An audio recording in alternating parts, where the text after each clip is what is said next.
This is the OTB Television Network. They're coming to the top of the stretch, and Shackelford, trying to pull off a big upset, is in front in the Florida Derby. To honor and serve, Dialed In is coming with his giant strides on the far outside. Still has to get to Shackelford. Shackelford still there. Dialed In coming after him. Shackelford, the race of his life. Dialed In's got him. Dialed In won the Florida Derby. Shackelford was right with him on the wire. To honor and serve and Flashpoint.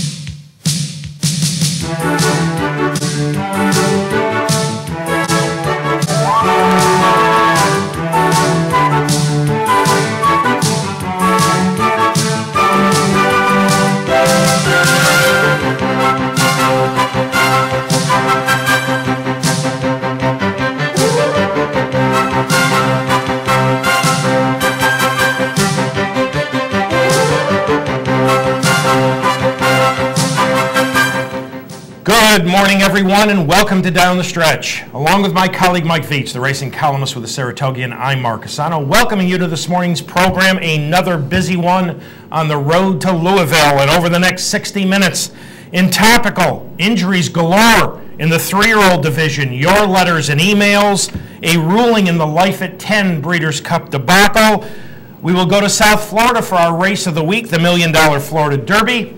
My partner will have his third pedigree on the class of 2011, and then we will welcome in a pair of special guests, both from Southern California and both with colts in this afternoon's Santa Anita Derby. Mr. John Sheriffs, who has Mr. Commons, and Mr. Owen Hardy, who will be represented by Anthony's Cross. So all of that and much, much more if you stay with us for this, our April 9th edition of the program, which is being sponsored by Parting Glass Racing. Partner, good morning. Welcome back. Morning. Yeah, well, it's nice to be back, but it was nice to be away. So it was a very enjoyable weekend. How was Canada? Very nice to be at Toronto. The Sovereign Awards dinner, Gail and I attended, and it was done in conjunction with the opening of the 2011 racing season there, and there were well over 300 people, and it was a very, very nice evening with all of their national champions being celebrated. And as I've said many times on this show, it's when you go to Woodbine, you go to a place that's happy and healthy. And you can't say that too many times in thoroughbred racing. That's good to hear. It's good.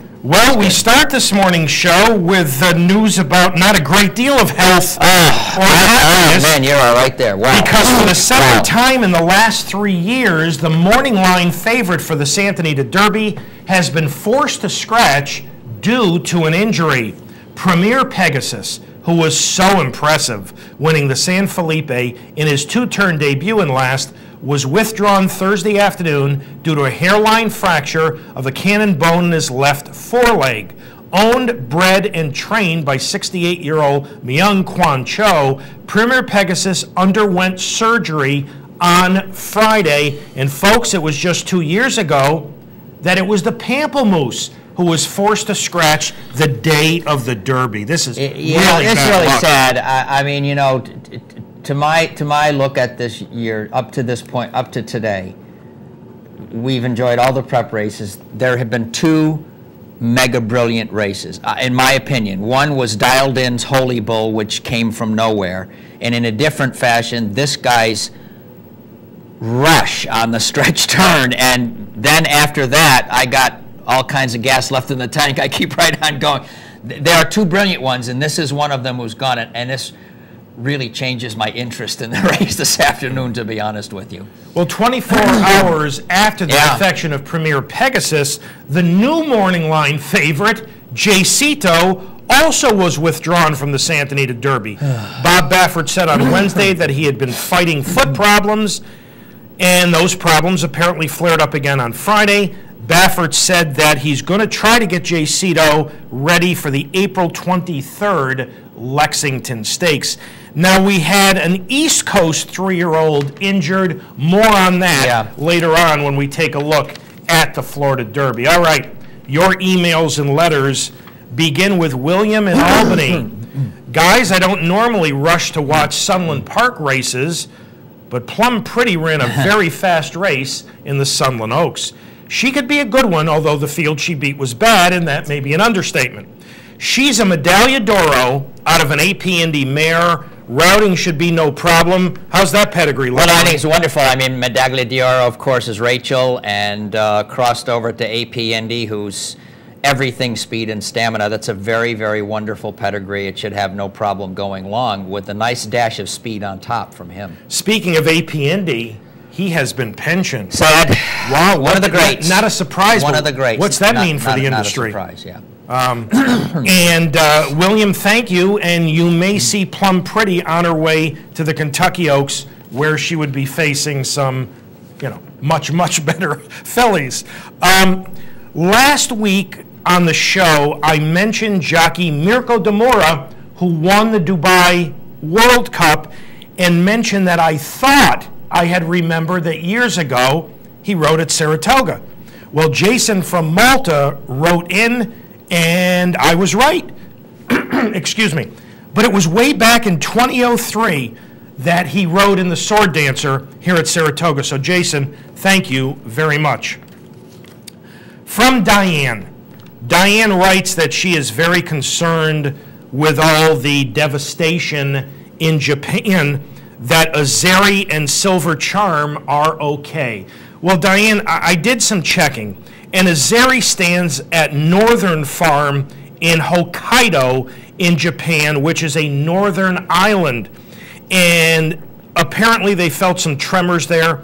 They did have some flooding, but for the most part, that area was spared of the devastation.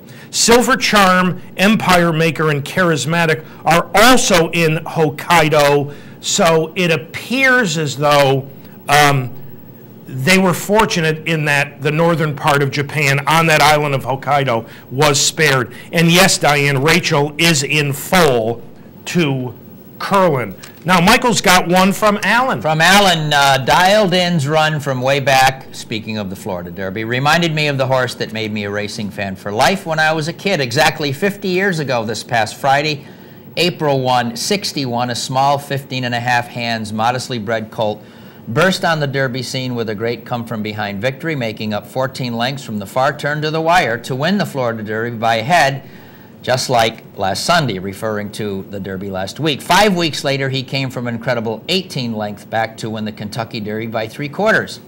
2 weeks after that, from 16 lengths back in the last 3 to win the Preakness by 3/4 again after a furious stretch run, he became known as the People's Horse, the Rags to Riches Hall of Famer Kerry Back. And now we have Dialed In, another smallish colt with the same incredible come-from-behind style, exactly 50 years later.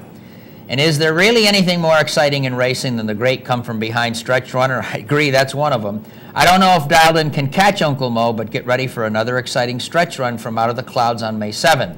One that would have made old Kerry Back proud. Perhaps, concludes Alan, history will repeat itself. Okay, thank you, Alan. From William. William wrote, was your interview with Dick Dutrow conditional on not asking about his hearing? If it wasn't, how could you ignore it? William, legitimate question. I don't ever remember, and you can correct me if I'm wrong, I don't ever remember having done a conditional interview in the 19 years we've done. Neither one of us have done a conditional interview. But I had our associate producer, Julie Hoxie, when she called Rick to come on the show, she said to Rick, Mark's going to have to ask you about the New York State Racing and Wagering Board hearing coming up in mid-May. And all Rick said was, my attorney told me to keep my mouth shut because my big mouth gets me in trouble. So I'm not going to be able to say anything. So it was my decision in getting to the end of that interview. Did I want to waste a minute and a half asking Rick Dutrow about it when all he could say to you was, my attorney told me I can't say anything? That was strictly my call. My thoughts are after the hearing of the New York State Racing and Wagering Board in mid-May, right? Sometime, which has been postponed. Right, yes, it'll be in mid-May sometime. Then I'll bring Rick on, after the appeals, if there are any, when he can talk, and then we'll get more of a straightforward answer. But I only had a couple of minutes left in the show. I wanted to talk about some of the stakes races, and that's why I decided not to pose that question. So, to William and Jason and Diane and Alan and William, thank you so much for your emails and letters. And for those of you who would like to correspond with us here at Down the Stretch, here are the ways in which you can do that. Through the United States Postal Service, Down the Stretch, Mark and Mike, Capital District OTB 510 Smith, Schenectady 12305, or electronically at viewer mail at capitalotb.com. A final determination has been handed down in the John Velasquez life at 10 situation. Velasquez has agreed to pay a $10,000 fine to settle the case against him.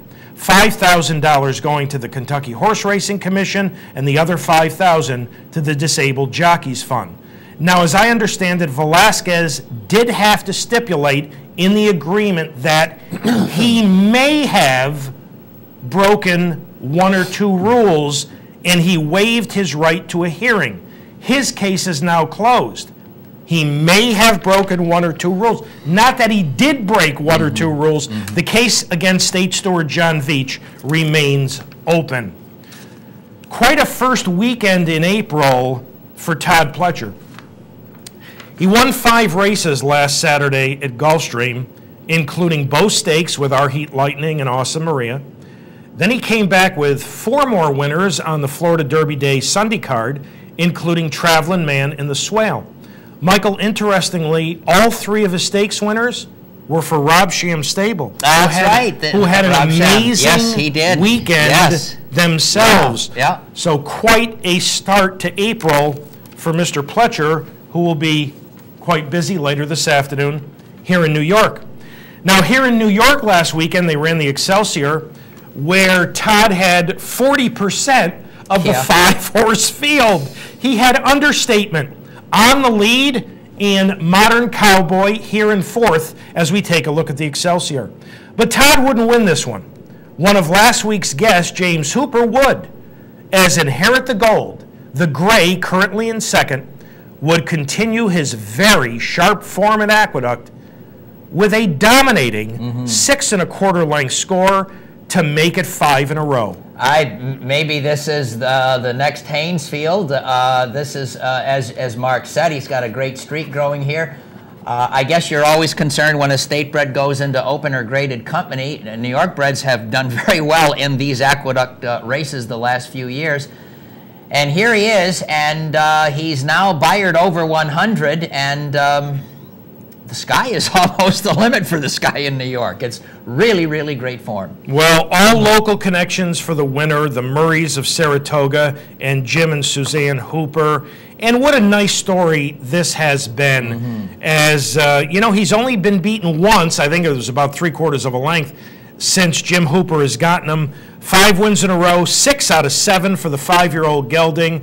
And, you know, the waters are going to get substantially deeper as the Florida guys come back and, you know, they stop off at Keeneland. They'll be back to New York. But what a wonderful winter story this has been. Inherit the Gold is one very nice racehorse. All right, our race of the week, the Florida Derby for $1 million. Terrific field. I thought it was highly competitive. From the inside out, the key horses, number 1 sold at, the 3-2 betting favorite got all the late money. He would have to prove something last Sunday. Could he come from off the pace on dirt? Number 2 to Honor and Serve, just an okay weakening 3rd in his 2011 debut and last. How much would he move forward?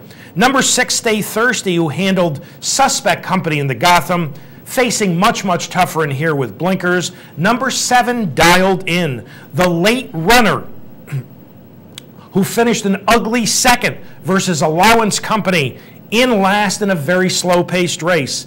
Number 8, Flashpoint, the very impressive in a pair of sprint victories, burdened with a difficult outside post in his 2-turn debut as we take a look at the Florida Derby. Now, I didn't happen to mention number 5, Shackelford, who was burdened with the outside post went a distant 5th in the Fountain of Youth in last. Here he's going to be hustled to the front as per instructions from his trainer Dale Romans. Now that created a very fast early pace of 23.30 and 46.35.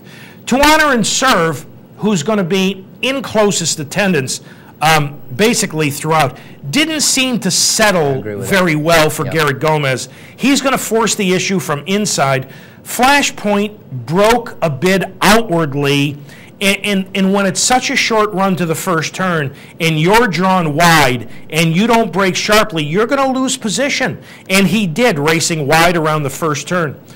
All the while, Soldat from the inside post, much farther off the early pace than certainly I expected, eating a lot of dirt in the kickback here. He never looked comfortable to me. And, of course, off the screen, the deep closer and the eventual winner Dialed In.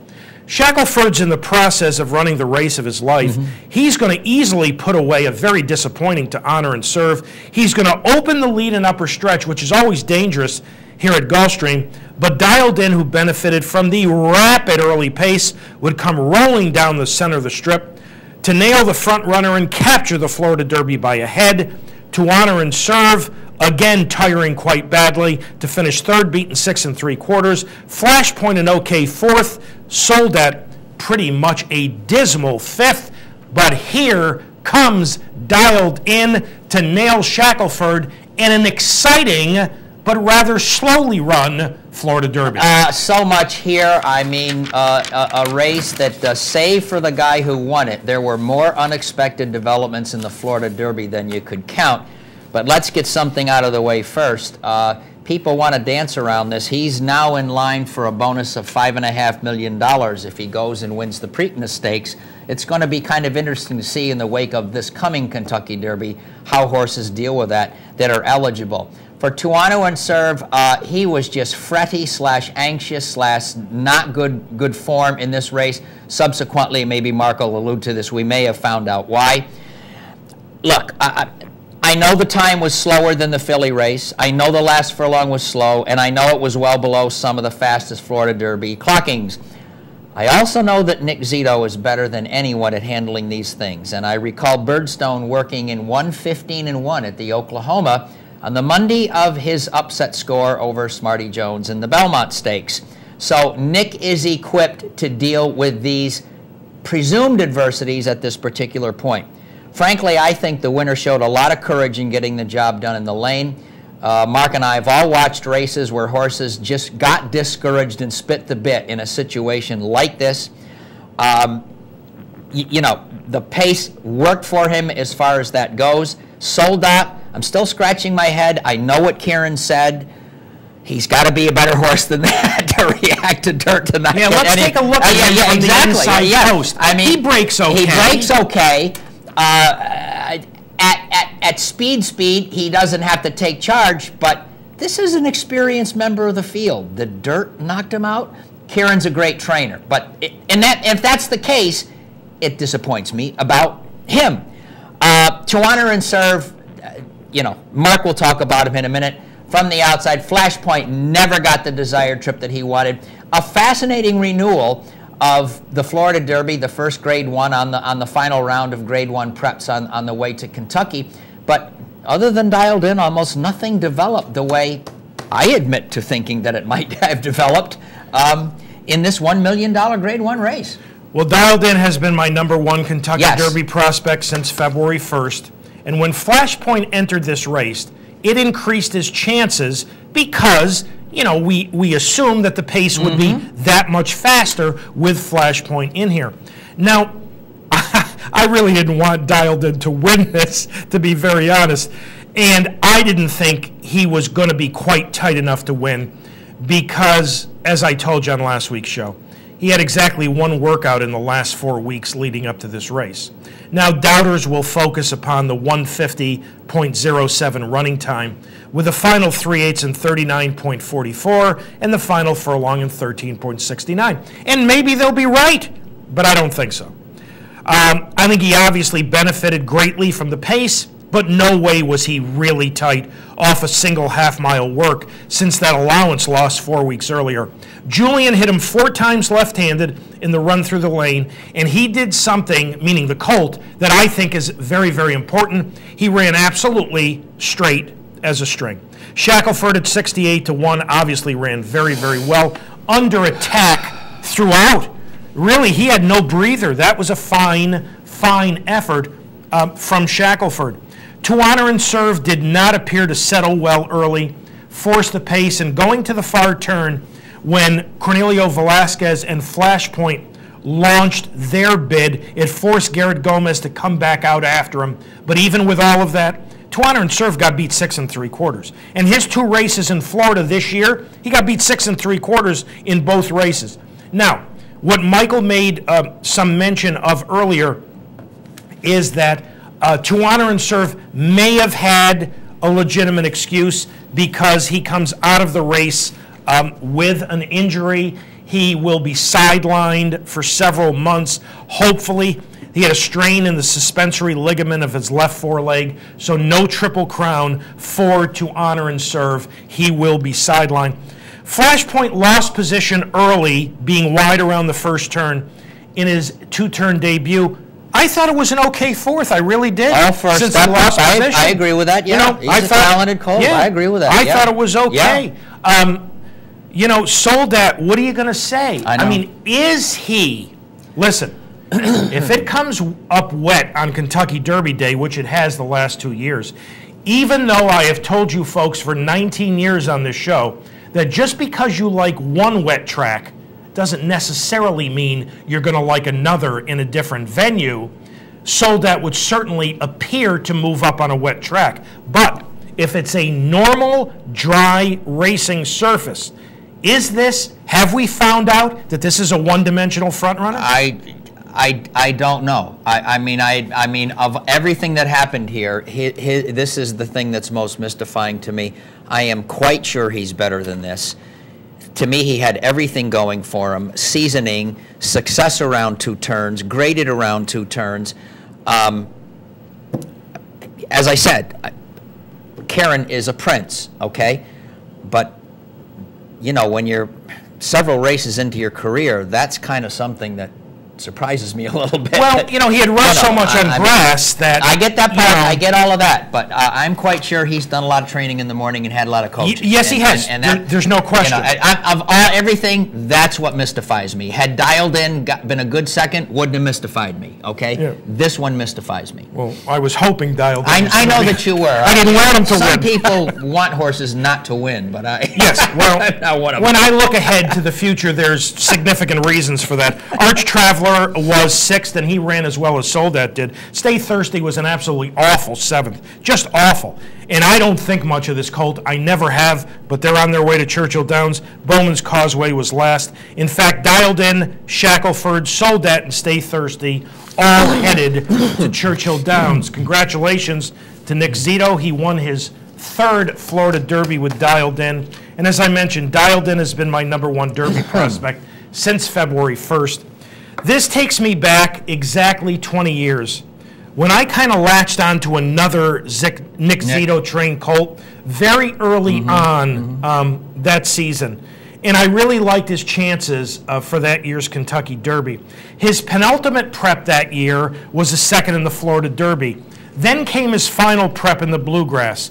And just like I didn't want Dialed In to win the Florida Derby, it was the same that year for Strike the Gold. Here he is rallying 3rd in the Bluegrass. All I wanted him to do was run 2nd to Fly So Free this day. Now you may be saying, because I know my partner's saying it, why would you rather have him run 2nd than win? I think folks get way over the top with having a horse win his final prep before the Kentucky Derby. What it does, folks, is it kills their price on Derby Day. Strike the Gold would have been 8 or 9 to 1 in the Derby had he run 2nd in the Bluegrass. Instead, he was 9 to 2.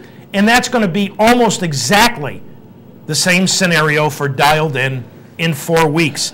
It simply kills the price. Now, I mentioned earlier you know, doubters of Dialed In or doubters of the quality of the Florida Derby are going to point to a minute 50.07. Well, I can tell you this from what I remember off the top of my head. Go back and look.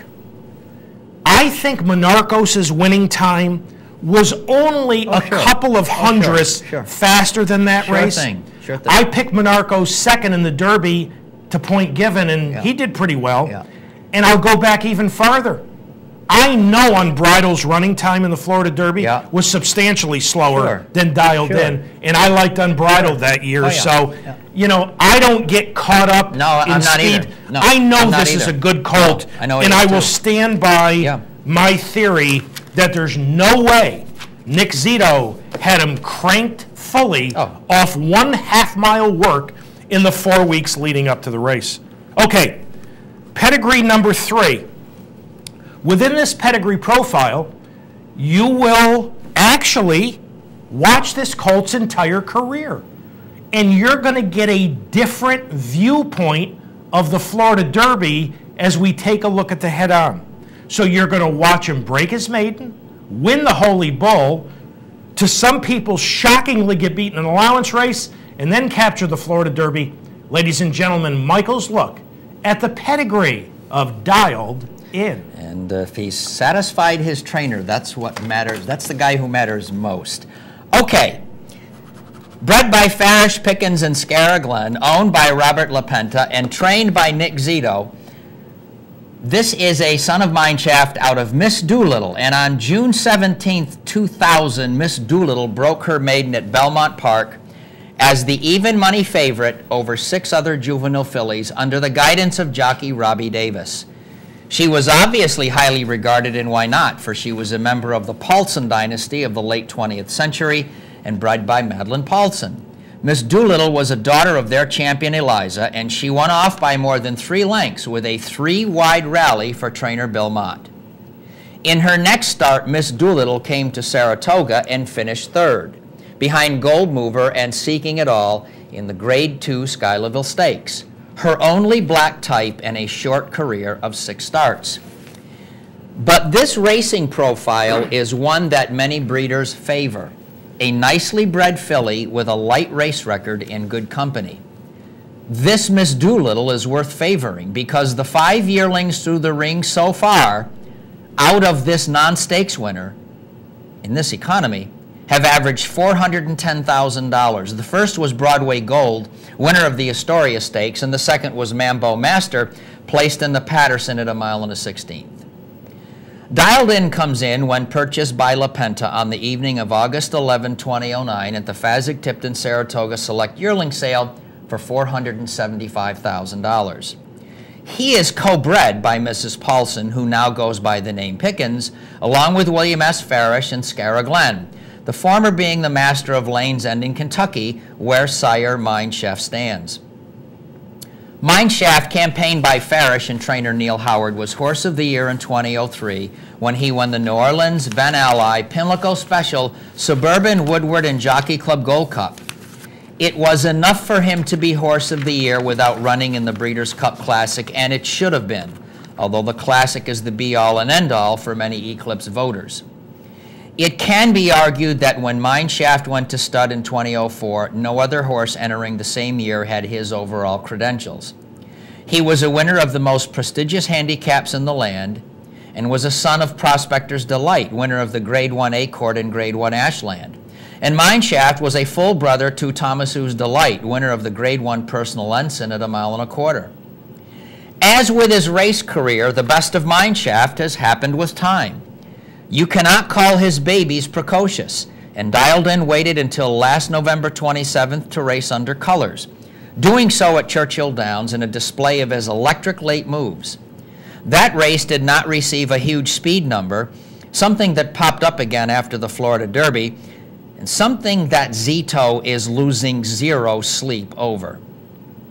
Mineshaft is the sire of the Swift Discreetly Mine, winner of the Grade 1 King's Bishop, Fly Down, winner of the Grade 2 Dwyer and placed in the Grade 1 Belmont and Travers, Cool Coleman, winner of the Fountain of Youth, and Reading Colliery, winner of the Grade 2 Hawthorne Gold Cup at 1 1/4 miles, and a dozen other stakes winners. He is a son of the great and aforementioned sire on this show, AP Indy, a son himself of the great sire and immortal racer Seattle Slew. And the aforementioned Miss Doolittle is the mother of Dialed In to the cover of Mine Shaft, and he gave the young sire another Grade 1 winner in the Florida Derby at 1 1/8 miles. Miss Doolittle's mom, the grandmother of Dialed In, is Champion Eliza, bred by Ms. Pickens and the winner of the Breeders' Cup Juvenile Fillies at 8.5 panels, the Grade 1 Santa Anita Oaks at the same distance, and third in the Grade 1 Santa Anita Derby against the boys at 9 furlongs to Personal Hope. Eliza also placed in the Grade 1 Kentucky Oaks at 1 1/8 miles. She is the dam of Irish Juvenile Stakes winner Samuel Morse, whose sprint score as a 2-year-old is not counted in these figures, and the grandmother of Attempted Humor, who placed in the Grade 2 San Luis Obispo at 1.5 miles on turf. Eliza produced Miss Doolittle to the cover of the giant sire Stormcat. Third Dam Daring Bidder by Bull Bidder is also a member of the Paulson program. Unraced, she nonetheless dropped Denard, winner of the Santa Anita Derby at 1 1/8 miles over future Hall of Famer Best Pal. It is here at this point, though, that the quality begins to lighten up as we go back a couple more generations. Fourth Dam Daring Step by Prince Dare won the Conniver Handicap at 1 1/16 miles and belongs to a family of Maryland runners who succeeded on their own circuit but seldom outside the confines of the state. She is the dam of With Caution, winner of the Timonium Handicap at 1 1/8 miles. Daring Step is out of the unraced Stepdaughter by Air Hero, and she produced 3 stakes winners at sprint to middle distances, such as Evil Intention, winner of the E. Palmer Haggerty at 7 furlongs, and Never Wink, winner of the Vertex at 1 1/16 miles, and placed in the John B. Campbell at 1 1/8 miles, and North Call, winner of the Squires Handicap at 6 furlongs at Old Liberty Bell Racetrack. So while these earlier dams and their offsprings are what I call Maryland modest, what counts is that this pedigree is rapidly improving, with Dialed In, Eliza, and Denard up front. It is emerging like good 3-year-olds do in the spring of the year, and Dialed In is conditioned by a man who, time and again, delivers a knockout surprise with a horse that suddenly reveals more than what is on the printed page on the day when it counts most.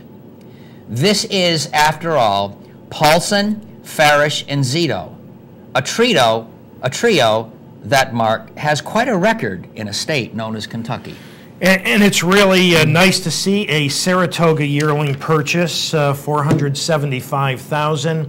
And as you're going to watch the remainder of the head-on of the Florida Derby, he is, of course, last. I have told you through this seemingly endless winter that we've had that Dialed In has not been able to, Nick Zito has not been able to choose a path and stay with that. After he broke his maiden at 6.5, Nick wanted to use a 1 1/8 allowance race.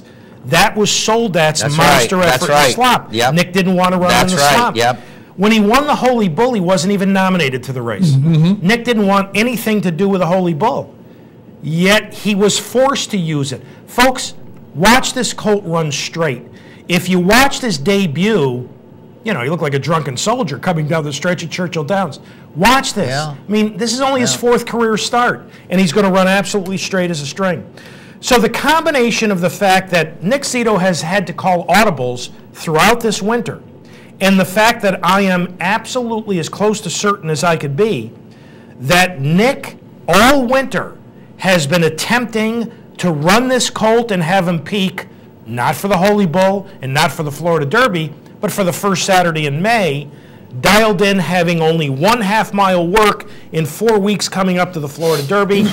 I could personally care less that he went 1 minute and 50 seconds. In fact, the good thing is, the speed figure may be so low, it's going to help our price on Derby Day. But there's Dialed In. 10.0 on top for Mine Shaft, 9.25 on the bottom, for an overall VIETCH rating of 9.625. Let's take a look at the 3 colts that Michael has done in this class of 2011 and see where Dialed In stands as compared to the champ and to Soldat, and dialed in with a very solid 9.625, just a little bit better than Soldat, and Uncle Mo, who figures to romp later this afternoon at 9.265. Michael, thank you very much for that look at Dialed In. And we are up to our first break on this morning's April 9th edition of the show. Thank you so much for having joined us. When Michael and I return off to Southern California, we'll welcome in Mr. John Sheriffs. So back with John right after these messages.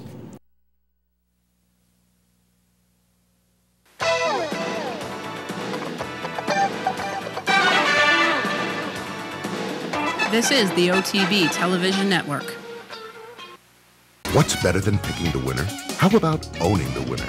With Saratoga's original racing partnership, Parting Glass Racing. Our partnerships are surprisingly affordable, offering minimum risk, maximum purchasing power, and the unparalleled expertise of a superior management team. A team of proven winners. Join Saratoga's original racing partnership. Call 877-RACE-WIN. That's 877-722-3946. Or visit partingglassracing.com.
Welcome back to Down the Stretch, everyone. Mike VIETCH to my left. I'm Mark CUSANO. Okay, two big 3-year-old. I don't mean to put down the Illinois Derby, but, you know, it's awful. So two big 3-year-old races today, one out in Southern California. Both are guests coming from there. And to introduce guest number one, here's Michael. In our first one, Mark and audience, we welcome back to this show trainer John Sheriffs, who, of course, last year trained Horse of the Year, Zenyatta. And he has for this afternoon Santa Anita Derby, Mr. Cummins. So, John, if you're there, welcome back to Down the Stretch with Michael VIETCH and Mark CUSANO. Well, thank you very much. Glad to be back. Well, John, we're glad to have you back, and let's get to work. And we do apologize for a delay. We had some technical issues here. But talking about Mr. Cummins, it's a December start to the career at Hollywood Park last year. Tell our audience if there are any reasons for such a late start. No, there weren't really any reasons. It's just the way it turned out. John, how is Mr. Commons, you know, how is he to take to the track? How does he go through his training for you? Yeah, he's obviously a very talented horse. He's run really well. He ran a great race coming down the hill. And I think one of the fastest, 6.5 is at the meet. And then he came back and ran on the main track going a mile, and he ran a really good race there. So being a 3-year-old, I would give him a whirl. Well, John, you know, you know us so well that you know where I was going for my questions. John's referring to breaking the maiden on turf. Not a surprise given that pedigree, although he was 6-1 that day. And it sure gives you options. But I have a two-part question coming out of the maiden. Why did you pick that race on the grass for that day? You know, his pedigree indicates that he likes the turf. Also, we wanted to run him on the turf. At that particular time, I think there were a lot of wet, fast tracks over at Santa Anita, so we just thought the turf would be a good spot to start him. John, we got you there. Now, was a prep race on the Derby Trail always in the back of your mind, even after only 2 starts? Yeah, well, there was a race that was written in the book, a mile on the turf, and that was going to be a second start, which would have given him enough time to run in the San Felipe. But when that race was canceled because of weather, then we had to opt for the race on the main track and not get a prep before the Santa Anita Derby. Well, John, we're going to watch the one you're talking about right now, the first level allowance win on the 26th of February. And when this comes on for our audience, he is number 5 here. So a couple of questions on this. First off, please talk about this performance as we watch him going down in front the first time. Well, I can't see it, but what we were trying to accomplish in that race on the main track was get a little dirt in his face and give him experience getting behind horses, because he's got a lot of gas and he's pretty quick. So the pace wasn't quite fast enough for Mike to keep him behind very long, so he got up alongside, but he was able to rate him on the wrong side of the horse. And then when they came home really quick, and he was just able to out-kick. John, we're watching him go down the backstretch now, and I want to bring up a question that it seems like happens more and more in our time.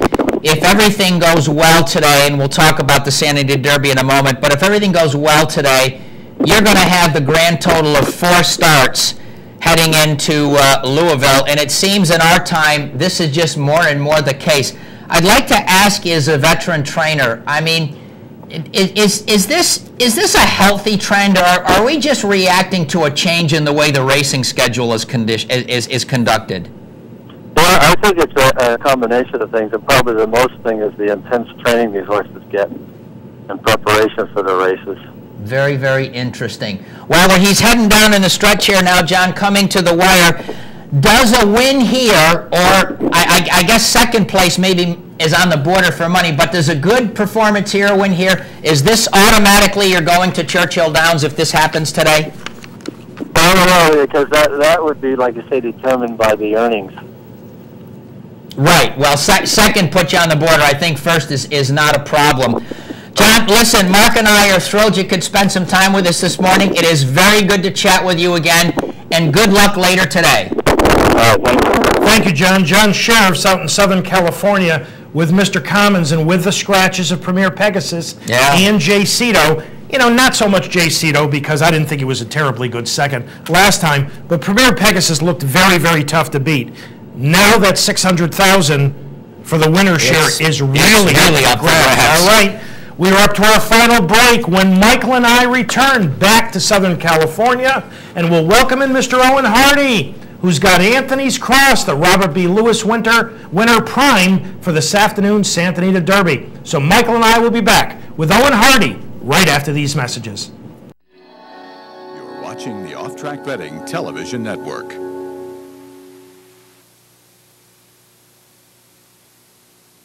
What's better than picking the winner? How about owning the winner? With Saratoga's original racing partnership, Parting Glass Racing. Our partnerships are surprisingly affordable, offering minimum risk, maximum purchasing power, and the unparalleled expertise of a superior management team. A team of proven winners. Join Saratoga's original racing partnership. Call 877-RACE-WIN. That's 877-722-3946. Or visit partingglassracing.com. This portion of the program brought to you by Capital Bets. For more information, go to capitalotb.com. Catch the excitement with Capital OTB online. It's now easier than ever with internet wagering at capitalotb.com. Wager online and get track odds, online contests, membership specials, and it's secure and fan-friendly. Whether it's a big stakes day like the Kentucky Derby, Belmont Stakes, Travers Stakes, Breeders' Cup, or just a great day of racing, wagering online at capitalotb.com is always simple and easy. Sign up today at capitalotb.com because your chances are better with Capital OTB.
Welcome back to Down the Stretch, everyone. Mike VIETCH to my left. I'm Mark CUSANO. Our thanks to John Sheriffs for having joined us.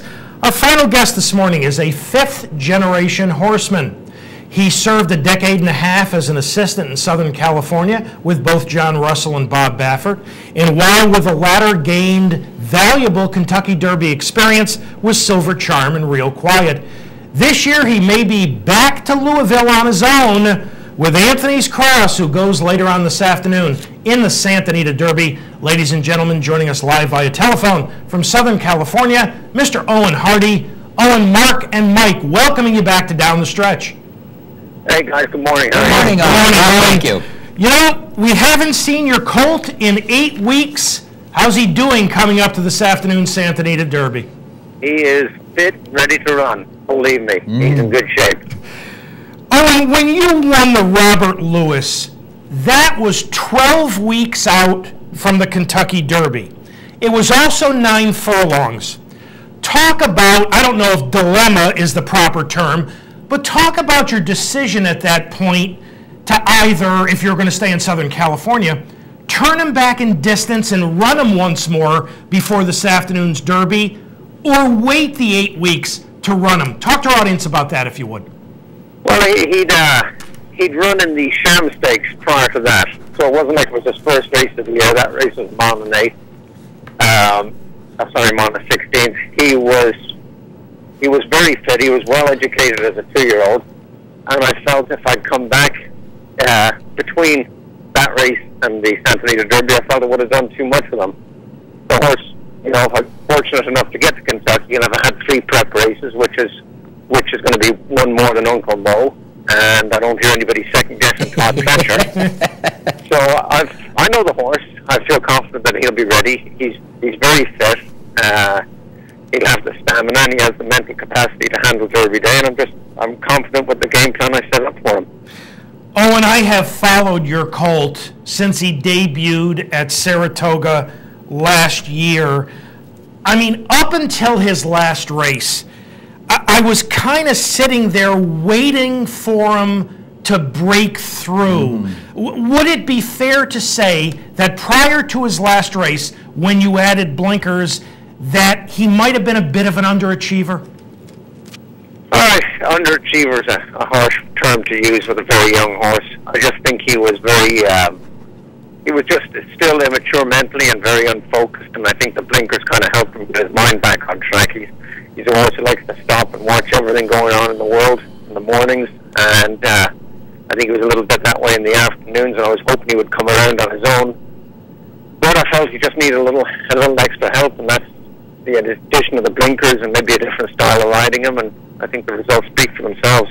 There's no question our audience is watching the Robert Lewis. They just rounded the first turn. You are number 2 in the white and red silks. And Owen, with the addition of blinkers, he might have broken a half a step slowly, but he put himself into the game early on here. Talk about that, if you would. Yeah, I think that was very important, especially at Santa Anita. They changed the surface this year, and at that stage of the meet, everything was one on or very close to the lead, regardless of how fast they went up front. And so it was imperative that the horse be that close to the pace. I asked Joel to put him in the race early on, which he did, and they said Tapazar was, he was very ranked that day, and he ended up coming up short. Garrett was having to fight him the whole way around. And we just kind of inherited the lead at 3/8 pole of the quarter pole, and the rest is history. You had to really appreciate his gameness here down through the lane. When you watch it, I watched the race several times since, and I think the more you watch it, the more you appreciate what he's doing. It looks like he's just toying with the horse on the outside. Mm-hmm. He lets the horse get up to him, and then he spurts away again. I think there's still something left in the tank. Now, Joel Rosario rode him for you in the sham without blinkers, and then in the Robert Lewis with blinkers. What has Joel said to you about how the horse has changed? Well, I felt he was a different horse that day, but then again, getting back to the track surface where we were in the sham stakes, nothing was closing off of that. We were way too far off the pace, and nothing was making up on any ground on the track that day.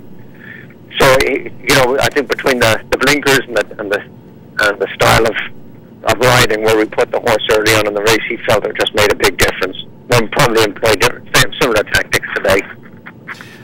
He's had a half dozen works since the Lewis, leading up to this afternoon. How pleased are you with the way he's been working? I'm very pleased. He's very fit. He's on his game. His weight looks good. He's a very attractive horse. It's the kind of horse you wouldn't be ashamed to bring over anywhere. I've never got him to blow in the morning. It doesn't matter how fast or how far I work him. He never takes a deep breath. So stamina-wise, I don't have any questions there. It's just a step up in class and whether he's got the ability to run with these horses.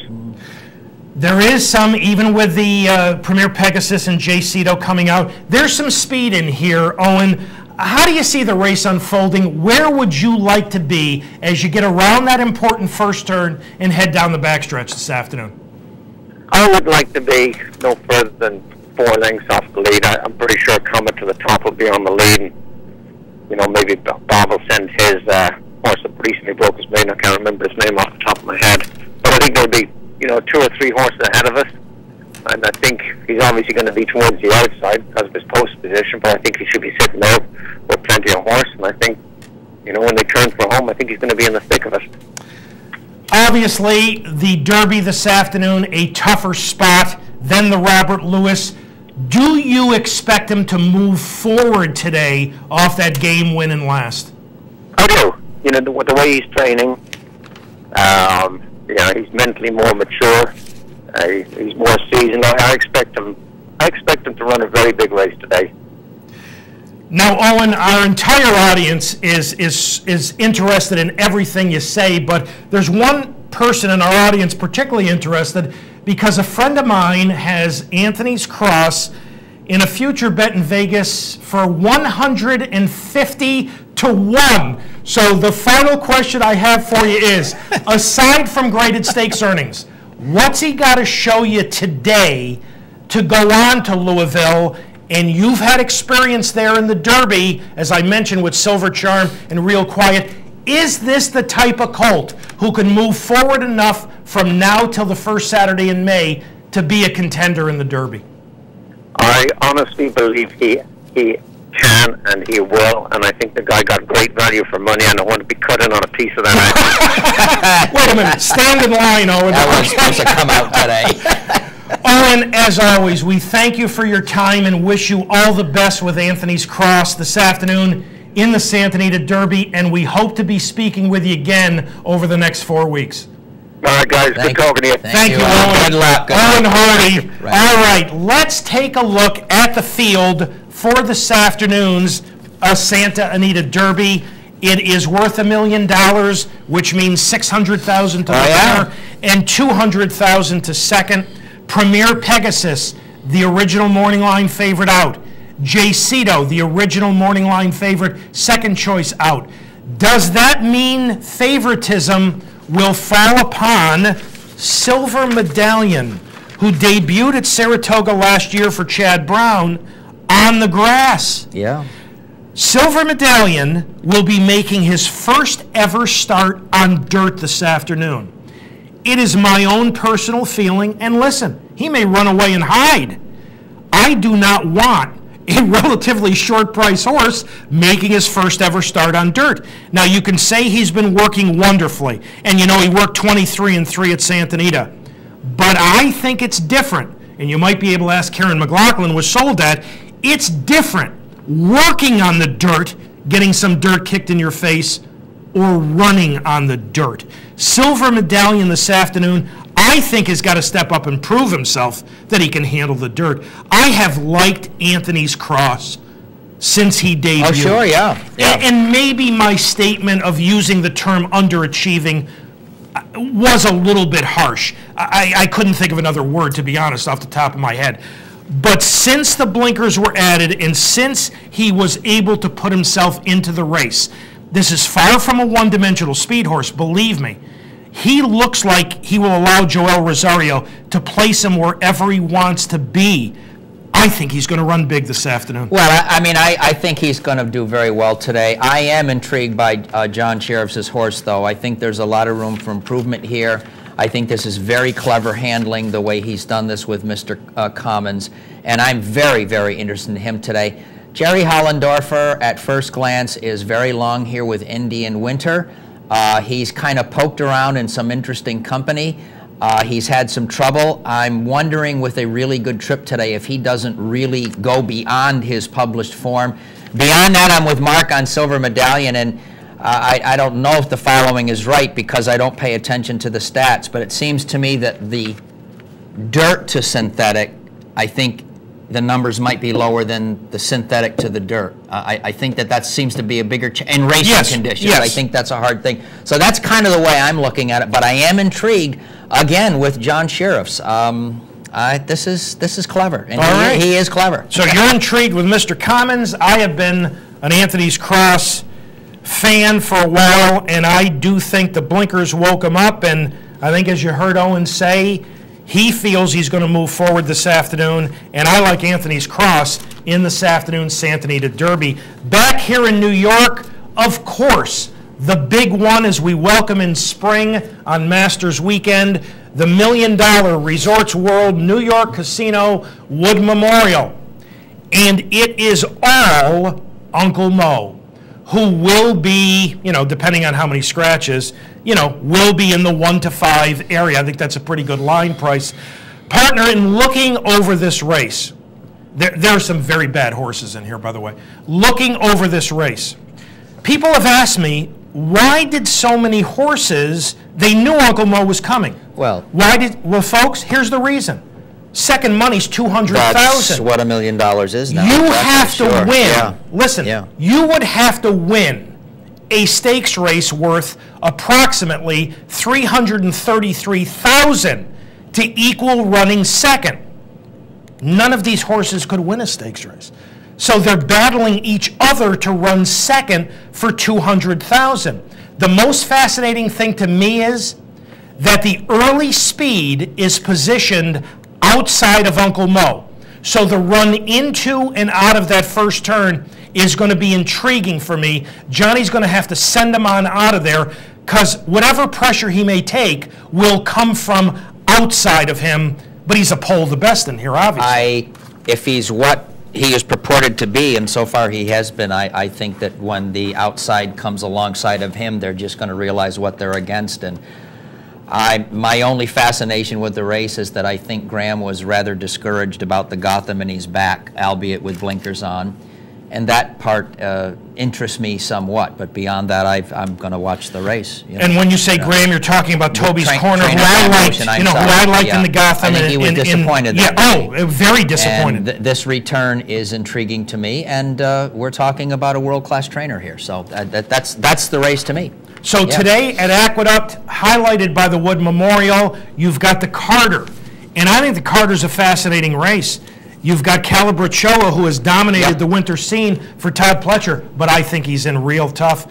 Morning Line for Zito cuts back to 7/8. And David Fox has got a priority. And if this colt breaks cleanly, because he tends to outbreak himself, and he tends to stumble a little bit, if he breaks cleanly, he could be a handful. The Bayshore and the Comely at Santa Anita, of course, the Derby, and 3 other stakes. At Keeneland this afternoon, the Ashland. First-time synthetic for Cathman Blue, and Dancing in Your Dreams gets out of Gulfstream and goes back to Kentucky. At Oaklawn, the handicap with Misremembered. At Hawthorne, the Illinois Derby, where somebody's going to win a good purse. Tonight at Penn National, the return of Fabulous Strike. That's right. He's 8 years old. Sprinter. He's been away a year and a half. He had a stem cell procedure. That'll be fascinating. Tomorrow, the Fantasy at Oaklawn, where Arienza, the daughter of Azeri, faces 4. And at Gulfstream tomorrow, in an optional claimer, the return of Life at 10 with John Velasquez. So all of that coming up this weekend. Time to thank all the folks who helped get this week's show on the air. Pete Persico directed, Brian Dorenzo and Dan Hayes, Pat Peretta, our associate producer Julie Hoxie. Special thanks to this morning's guests, Owen Hardy and John Sheriffs. And thank you to our sponsor, Parting Glass Racing, for having sponsored this morning's program. Partner, enjoy all the racing action. And I want to add a special thanks to our staff that worked very hard for us this morning to get us through this show. Well done. Some technical Thank you very kindly. Thanks, guys. That's most important, but it is a nice day of racing. And I was going to say enjoy the Masters, but I just brought up a very sensitive subject with my partner. He can tell you off air. He will tell you off air. Enjoy the racing. Okay. Ladies and gentlemen, as always, thank you so very much for having joined us this morning on Down the Stretch. We appreciate it. Enjoy all the racing coast to coast right here at Capitol. Have a terrific weekend and a wonderful upcoming week. And from all of us here at Down the Stretch, we'll see you next week.